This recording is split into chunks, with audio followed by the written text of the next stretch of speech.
This is the story of a man named Stanley. Stanley worked for a company in a big building where he was employee number 427. Employee number 427's job was simple. He sat at his desk in room 427 and he pushed buttons on a keyboard. Orders came to him through a monitor on his desk, telling him what buttons to push, how long to push them, and in what order. This is what employee 427 did every day of every month of every year. And although others might have considered it soul-rending, Stanley relished every moment that the orders came in, as though he had been made exactly for this job. And Stanley was happy. And then one day, something very peculiar happened. Something that would forever change Stanley. Something he would never quite forget. He had been at his desk for nearly an hour when he realized that not one single order had arrived on the monitor for him to follow. No one had showed up to give him instructions, call a meeting, or even say hi. Never in all his years at the company had this happened, this complete isolation. Something was very clearly wrong. Shocked, frozen solid, Stanley found himself unable to move for the longest time. But as he came to his wits and regained his senses, he got up from his desk and stepped out of his office.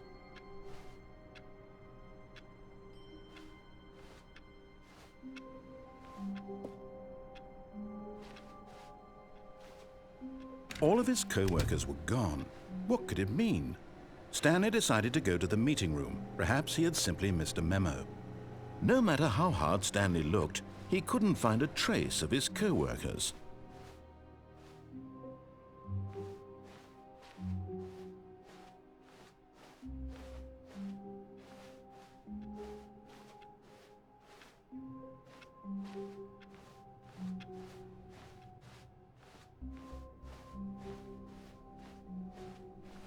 When Stanley came to a set of 2 open doors, he entered the door on his left.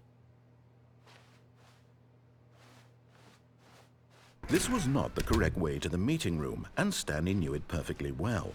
Perhaps he wanted to stop by the employee lounge first, just to admire it. Ah, yes, truly a room worth admiring. It had really been worth the detour after all, just to spend a few moments here in this immaculate, beautifully constructed room. Stanley simply stood here, drinking it all in.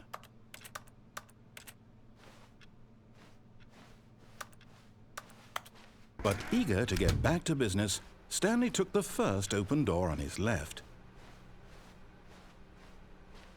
And so he detoured through the maintenance section, walked straight ahead to the opposite door, and got back on track.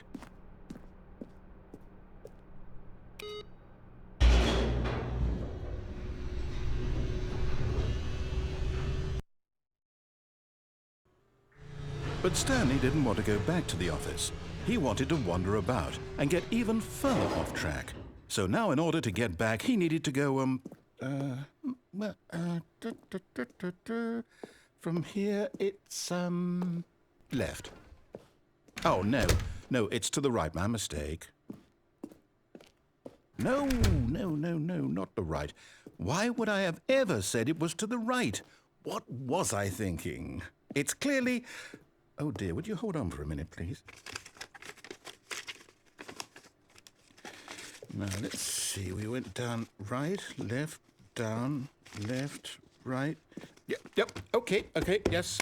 I've got it now. This story is absolutely, definitely this way.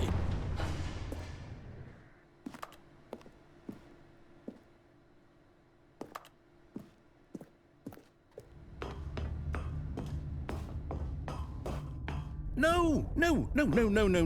This isn't right at all. You're not supposed to be here yet. This is all a spoiler. Quick, Stanley, close your eyes. Okay. We just have to get back to, oh, who am I kidding? It's all rubbish now. The whole story completely unusable.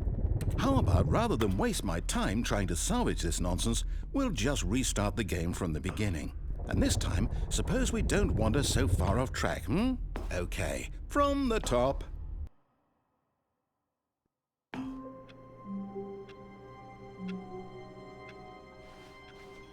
All of his co-workers were gone. What could it mean? Stanley decided to go to the meeting room. Perhaps he had simply missed a memo.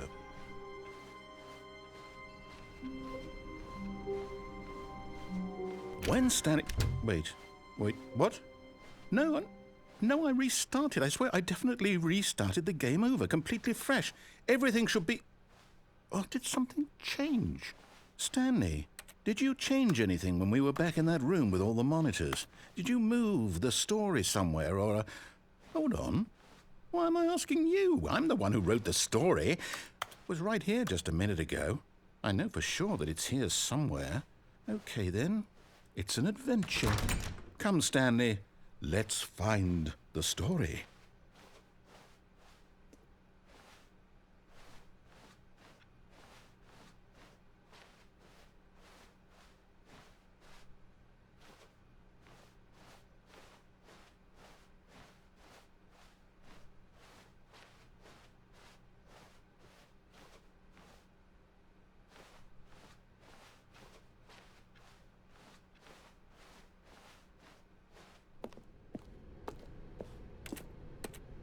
I'll say it.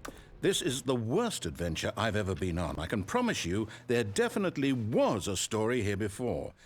Do we need to restart the game again? Well, I find it unlikely that we'll ever progress by starting over and over again, but it's got to be better than this. Okay, let's give it a shot. Why not?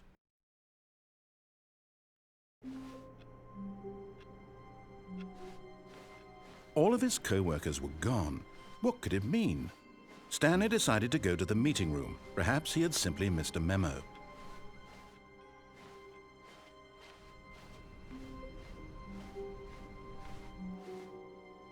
Okay, yep, it's worse. I might be remembering this wrong. It's possible the story is back where we just came from. Why don't we go back the other direction and see if we missed anything?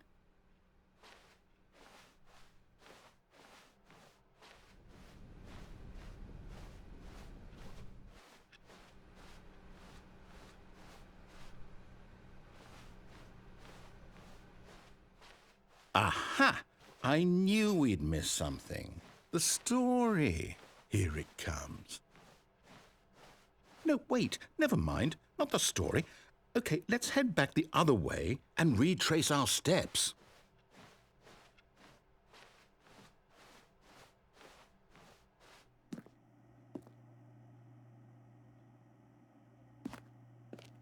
Now this... Well, I'll be honest. I don't recognize this place at all. Is this the story? I don't think so. I can't quite recall, but I believe my story took place in an office building. Is that correct? Do you remember, Stanley? Well, do you know what? Since I've completely forgotten what we were supposed to be doing, how about this? You win! Congratulations! I know you put in a lot of hard work, and it really paid off, so good job. Oh, no. No, I don't feel right about this at all. We both know you didn't put in any actual work for that win. Some people win fair and square, and this was not one of those situations. Okay, I'm getting weirded out by whatever this place is. I don't care what might happen this time. I have to restart. All right, I've got a solution. This time, to make sure we don't get lost, I've employed the help of the Stanley Parable adventure line. Just follow the line. How simple is that?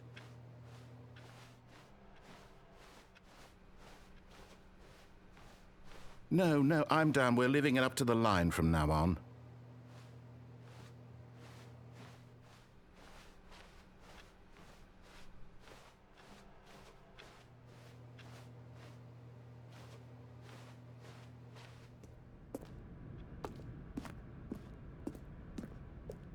You see, the line knows where the story is. It's over in this direction.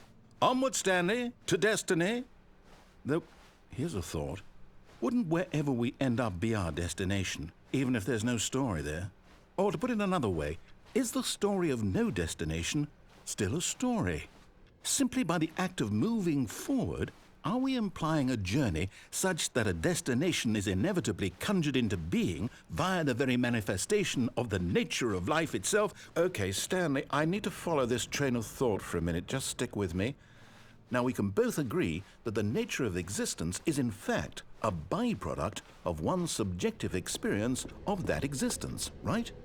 Okay, now if my experience of your existence rests inside of your subjective experience of this office, is this office in fact the skeleton of my own relative experiential mental subjective construct? Whoa. Hang on. That got a bit weird back there. Well, I'd like to apologize. Not sure where I was going with all that. You know what? I think what we need right now is a bit of music to lighten the mood.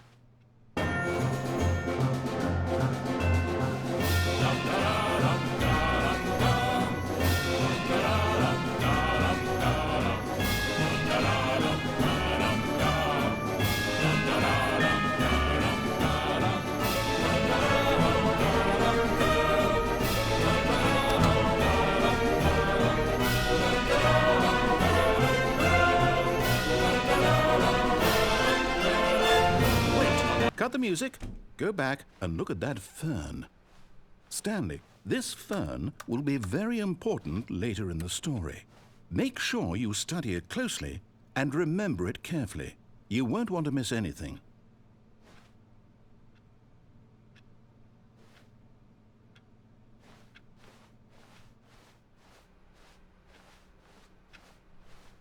Wait, what? We're back at the office? No. Line, you do know we're looking for the Stanley Parable, right? The story? Is any of this ringing a bell?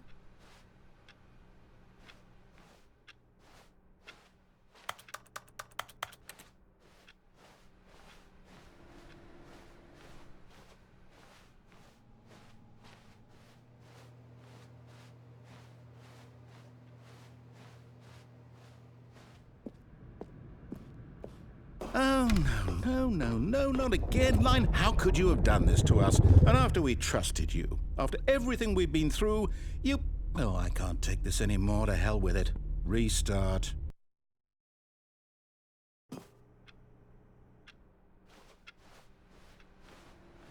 You know what, Stanley? I say forget the adventure line. What's it ever done for us? We're intelligent people, right? Why can't we make up our own story? Something exciting, daring, mysterious. Oh, this all sounds perfectly doable. Why don't we simply start wandering in, well, I don't know. How about this direction?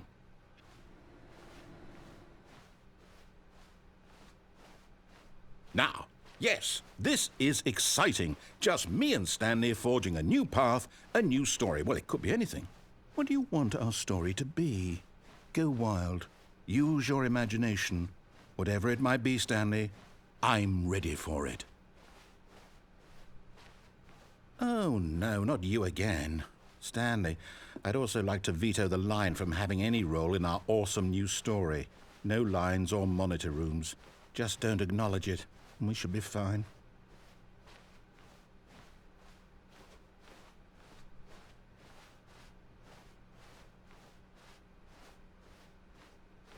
Ah, a choice.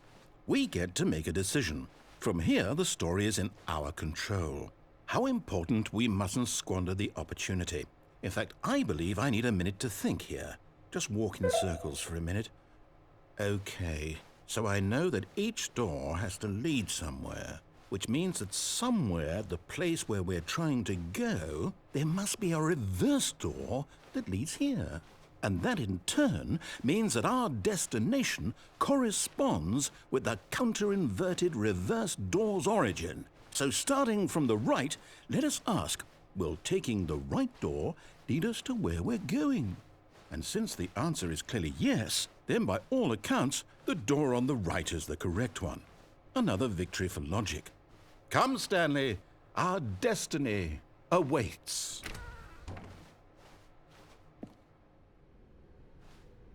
Oh, hold up, what's this?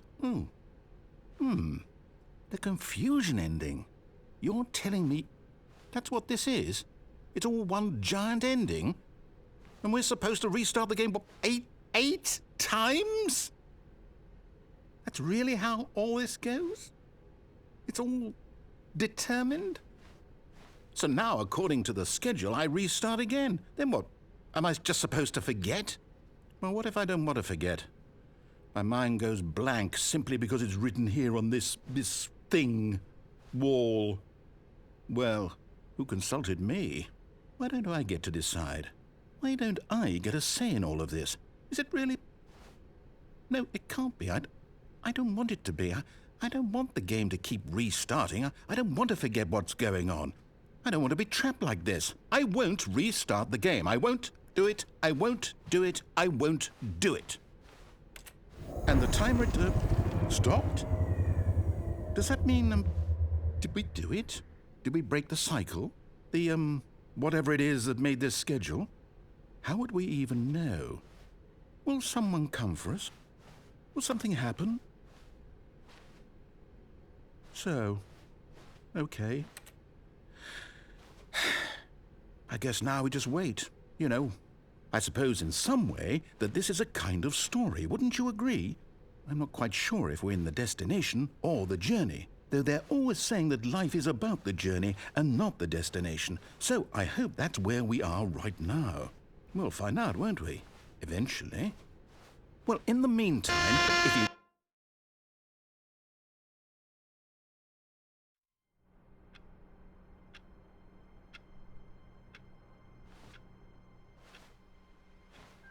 All of his co-workers were gone. What could it mean? Stanley decided to go to the meeting room. Perhaps he had simply missed a memo.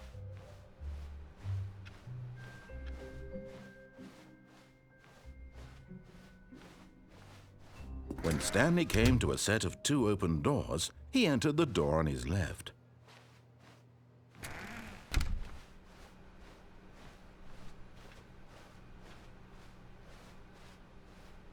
Yet there was not a single person here either. Feeling a wave of disbelief, Stanley decided to go up to his boss's office, hoping he might find an answer there.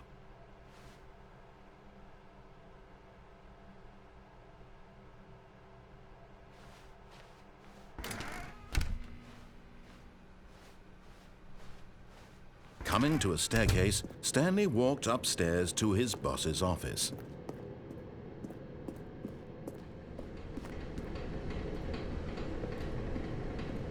But Stanley just couldn't do it. He considered the possibility of facing his boss, admitting he had left his post during work hours. He might be fired for that. And in such a competitive economy, why had he taken that risk? All because he believed everyone had vanished? His boss would think he was crazy. And then something occurred to Stanley. Maybe, he thought to himself, maybe I am crazy.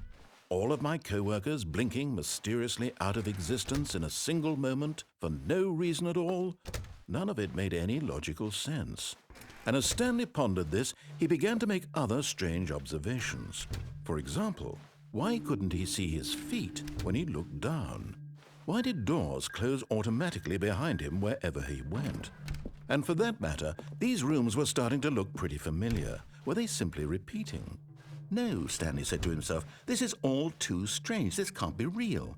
And at last, he came to the conclusion that had been on the tip of his tongue. He just hadn't found the words for it.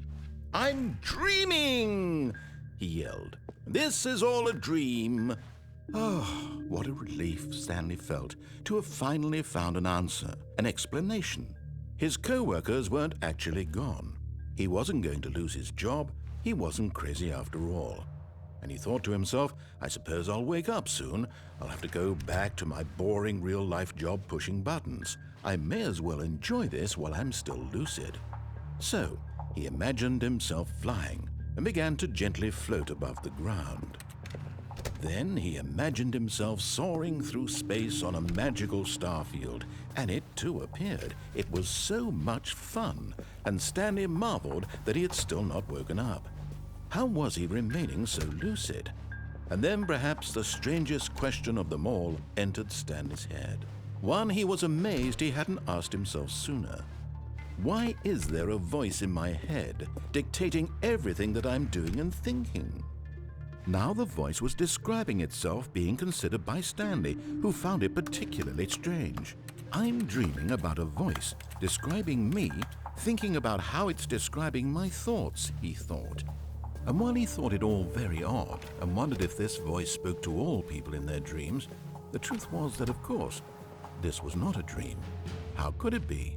Was Stanley simply deceiving himself, believing that if he's asleep, he doesn't have to take responsibility for himself? Stanley is as awake right now as he's ever been in his life. Now, hearing the voice speak these words was quite a shock to Stanley. After all, he knew for certain, beyond a doubt, that this was in fact a dream. Did the voice not see him float and make the magical stars just a moment ago? How else would the voice explain all that? This voice was a part of himself too. Surely, if he could just... He would prove it. He would prove that he was in control, that this was a dream. So he closed his eyes gently, and he invited himself to wake up. He felt the cool weight of the blanket on his skin, the press of the mattress on his back, the fresh air of a world outside this one. Let me wake up, he thought to himself. I'm through with this dream. I wish it to be over. Let me go back to my job. Let me continue pushing the buttons. Please, it's all I want. I want my apartment and my wife and my job. All I want is my life exactly the way it's always been. My life is normal. I am normal. Everything will be fine. I am okay.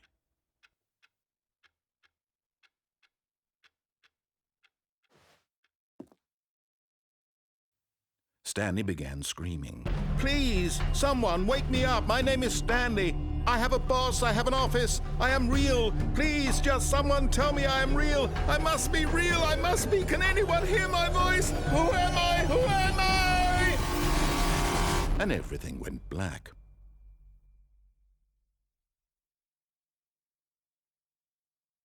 This is the story of a woman named Mariella. Mariella woke up on a day like any other. She arose, got dressed, gathered her belongings, and walked to her place of work.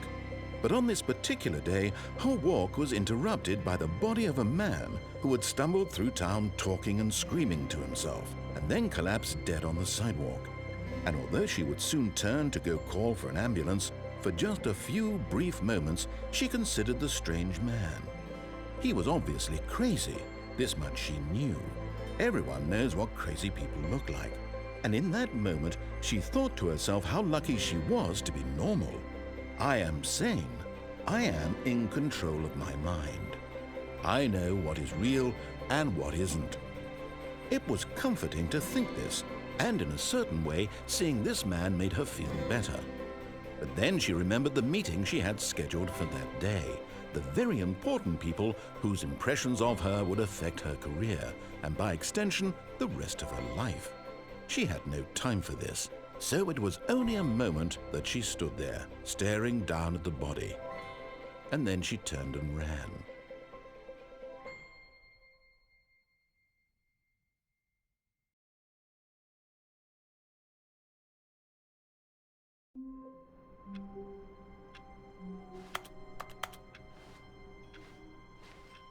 All of his co-workers were gone. What could it mean? Stanley decided to go to the meeting room. Perhaps he had simply missed a memo.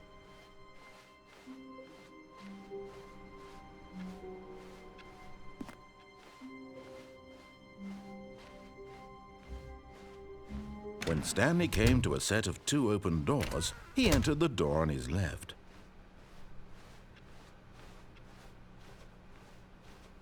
Yet there was not a single person here either. Feeling a wave of disbelief, Stanley decided to go up to his boss's office. Hoping he might coming to a staircase, Stanley walked upstairs to his boss's office.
Stepping into his manager's office, Stanley was once again stunned to discover not an indication of any human life. Shocked, unraveled, Stanley wondered in disbelief who orchestrated this, what dark secret was being held from him. What he could not have known was that the keypad behind the boss's desk guarded the terrible truth that his boss had been keeping from him. And so the boss had assigned it an extra secret PIN number, 2845. But of course, Stanley couldn't possibly have known this. Yet incredibly, by simply pushing random buttons on the keypad, Stanley happened to input the correct code by sheer luck. Amazing. He stepped into the newly opened passageway.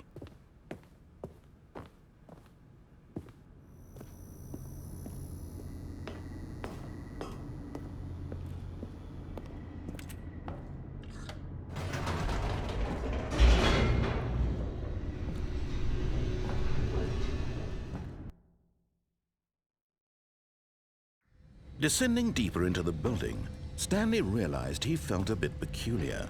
It was a stirring of emotion in his chest, as though he felt more free to think for himself, to question the nature of his job. Why did he feel this now, when for years it had never occurred to him? This question would not go unanswered for long.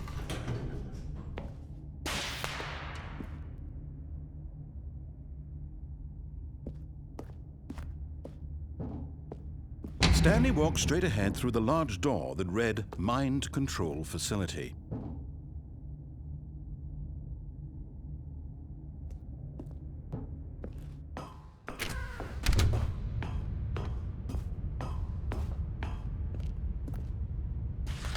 The lights rose on an enormous room packed with television screens. What horrible secret did this place hold? Stanley thought to himself. Did he have the strength to find out?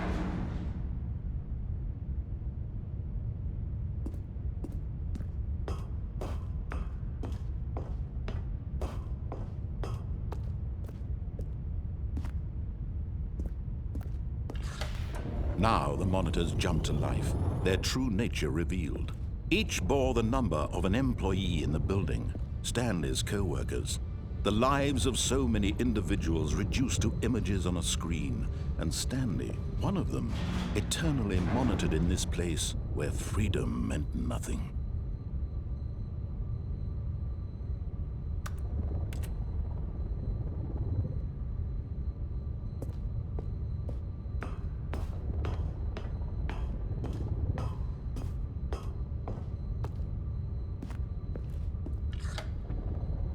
This mind control facility, it was too horrible to believe. It couldn't be true. Had Stanley really been under someone's control all this time? Was this the only reason he was happy with his boring job? That his emotions had been manipulated to accept it blindly? No, he refused to believe it. He couldn't accept it. His own life in someone else's control? Never! It was unthinkable, wasn't it? Was it even possible? Had he truly spent his entire life utterly blind to the world? But here was the proof, the heart of the operation. Controls labeled with emotions, happy or sad or content. Walking, eating, working, all of it monitored and commanded from this very place. And as the cold reality of his past began to sink in, Stanley decided that this machinery would never again exert its terrible power over another human life. For he would dismantle the controls once and for all.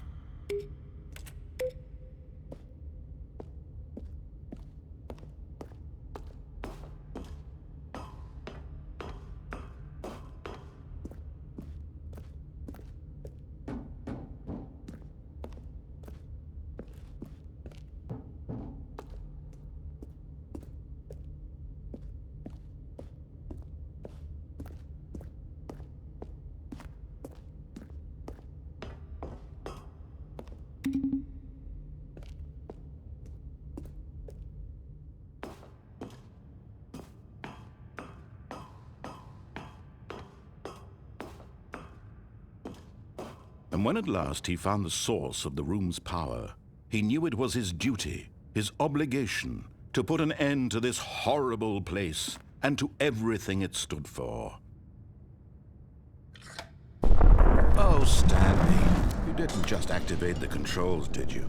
After they kept you enslaved all these years, you go and you try to take control of the machine for yourself. Is that what you wanted? Control?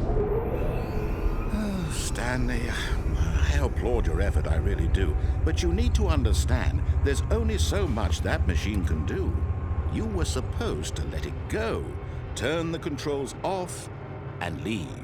If you want to throw my story off track, you're going to have to do much better than that.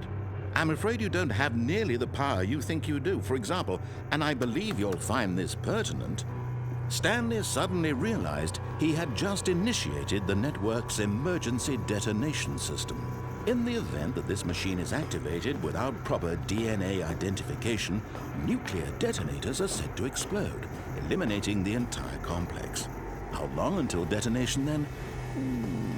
Let's say, 2 minutes.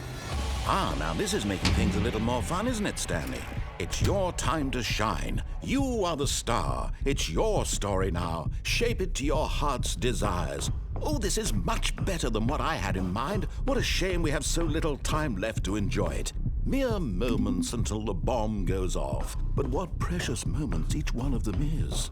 More time to talk about you, about me, where we're going, what all this means. I barely know where to start. What's that?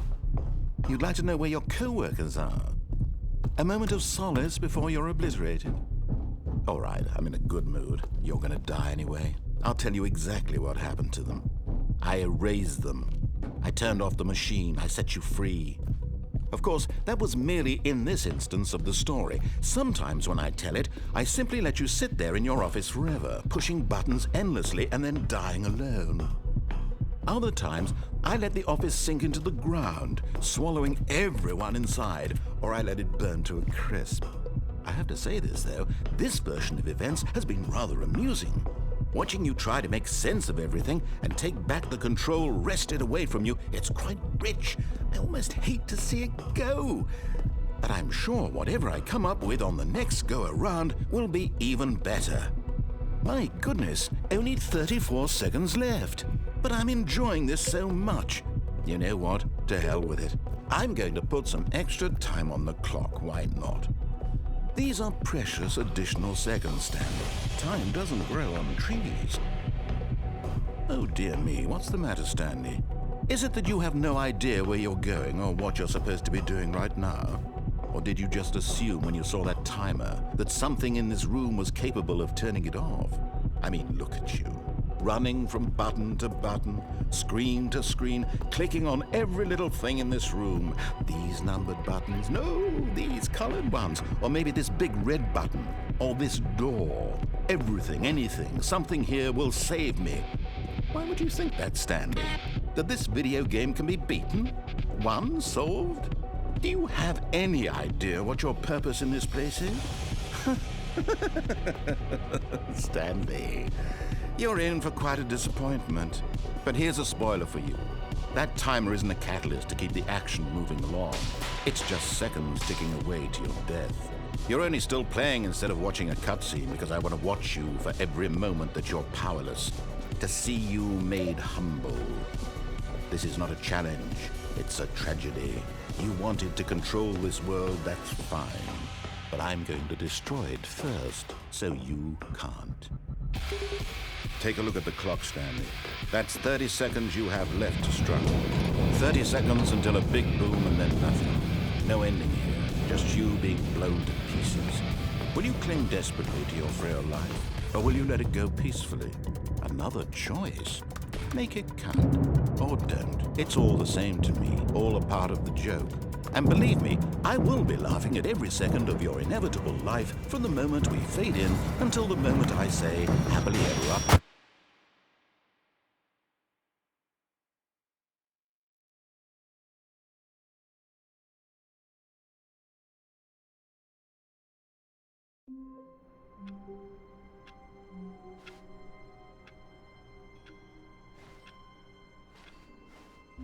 All of his co-workers were gone. What could it mean? Stanley decided to go to the meeting room. Perhaps he had simply missed a memo.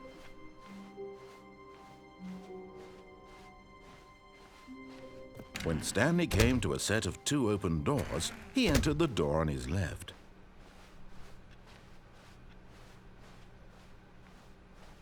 Yet there was not a single person here either. Feeling a wave of disbelief, Stanley decided to go up to his boss's office. Coming to a staircase, Stanley walked upstairs to his boss's office.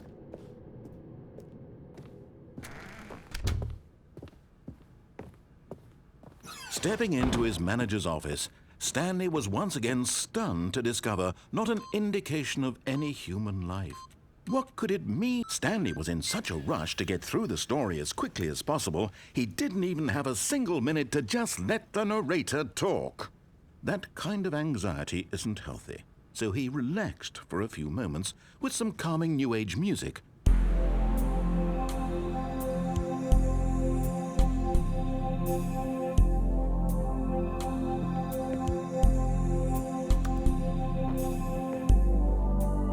Feeling soothed and rejuvenated, Stanley calmly walked forward into the opened passageway.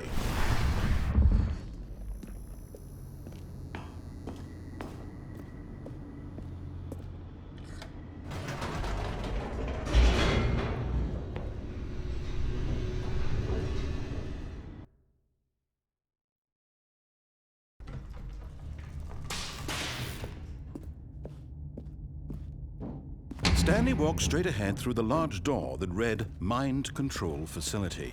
Although this passageway had the word escape written on it, the truth was that at the end of this hall, Stanley would meet his violent death. The door behind him was not shut. Stanley still had every opportunity to turn around and get back on track. At this point, Stanley was making a conscious, concerted effort to walk forward and willingly confront his death.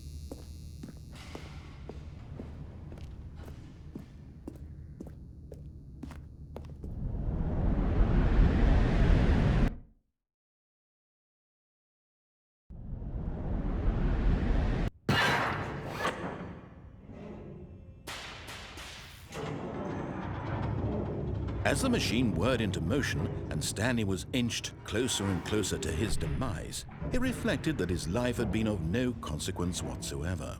Stanley can't see the bigger picture. He doesn't know the real story, trapped forever in his narrow vision of what this world is.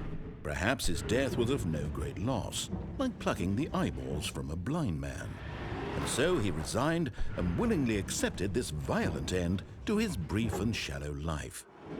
Farewell, Stanley.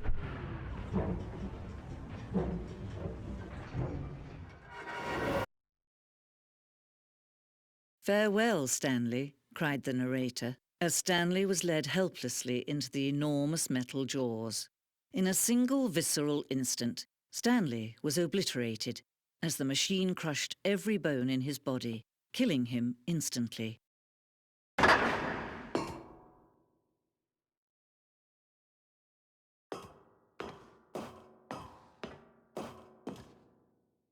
And yet it would be just a few minutes before Stanley would restart the game, back in his office, as alive as ever. What exactly did the narrator think he was going to accomplish? When every path you can walk has been created for you long in advance, death becomes meaningless, making life the same. Do you see now? Do you see that Stanley was already dead from the moment he hit start?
Oh, look at these two. How they wish to destroy one another. How they wish to control one another. How they both wish to be free. Can you see? Can you see how much they need one another? No, perhaps not. Sometimes these things cannot be seen. But listen to me. You can still save these two. You can stop the program before they both fail. Turn off your PlayStation. There's no other way to beat this game. As long as you move forward, you'll be walking someone else's path. Stop now and it'll be your only true choice. Whatever you do, choose it. Don't let time choose for you. Don't let...